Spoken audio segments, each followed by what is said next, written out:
Bom dia, quero desejar que a graça e a paz do Senhor Jesus esteja presente sobre a tua vida. Quero convidar você também para que possamos meditar na palavra de Deus durante toda essa semana. Eu quero compartilhar um pouco da mensagem que eu preguei no domingo à noite.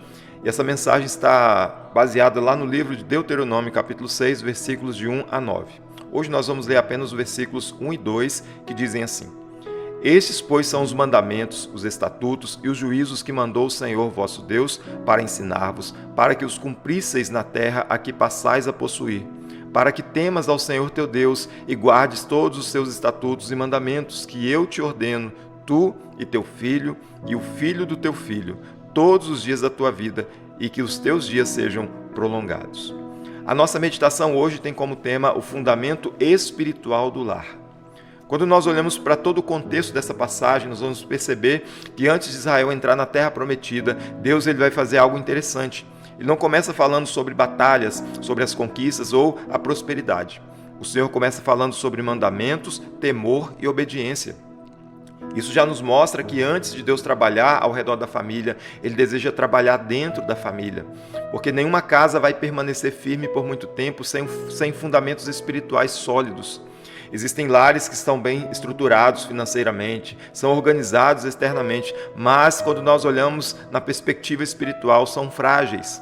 E é exatamente isso que Deuteronômio capítulo 6 nos ensina, que a verdadeira força de uma família nasce quando Deus ocupa a centralidade do lar. É importante nós percebermos algumas coisas aqui. Primeira delas, Deus estabelece fundamentos antes das conquistas. Moisés ele começa dizendo: esses, pois, são os mandamentos. Antes da terra, antes das vitórias e antes da estabilidade, Deus ele vai entregar princípios espirituais ao seu povo. O Senhor sabia que Israel enfrentaria muitas influências perigosas em Canaã.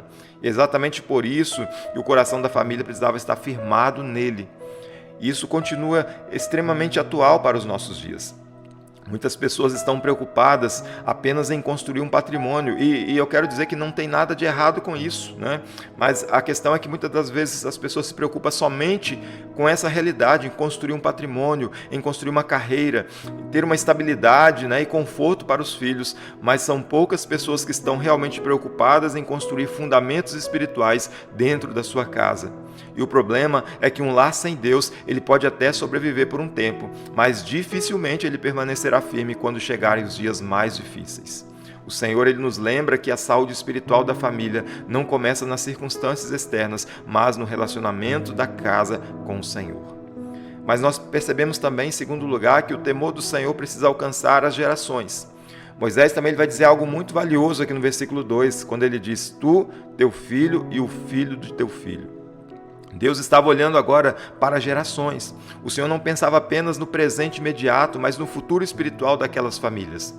Isso também nos ensina que a maneira como nós vivemos hoje vai influenciar diretamente aqueles que vêm depois de nós. Os filhos observam mais do que ouvem, né?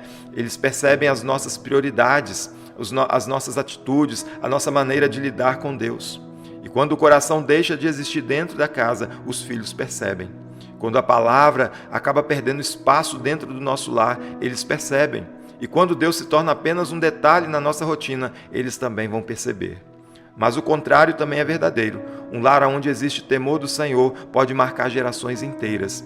Muitas das vezes, a fé que sustenta um filho no futuro começou silenciosamente na devoção sincera dos pais dentro da sua casa. Mas nós vamos perceber também, em terceiro e último lugar, que o verdadeiro fundamento do lar é a presença de Deus. O temor do Senhor não significa viver apavorado diante de Deus, mas viver reconhecendo a sua autoridade sobre a casa, sobre a família. É entender que Ele governa as nossas decisões, os nossos relacionamentos, as nossas prioridades. Pois famílias fortes não são famílias perfeitas, são famílias que decidiram construir a vida sobre a presença de Deus. Porque quando Deus ocupa a centralidade do lar, até o ambiente da casa muda. Há mais graça, há mais equilíbrio, há mais sabedoria e mais direção espiritual. Talvez hoje existam famílias cansadas, famílias que estão frias espiritualmente ou até mesmo distantes de Deus, mas o Senhor continua chamando esses lares de volta para a sua presença. E eu faço aqui uma aplicação muito preciosa. Nós precisamos entender que nenhuma estrutura humana substitui a presença de Deus dentro da nossa família.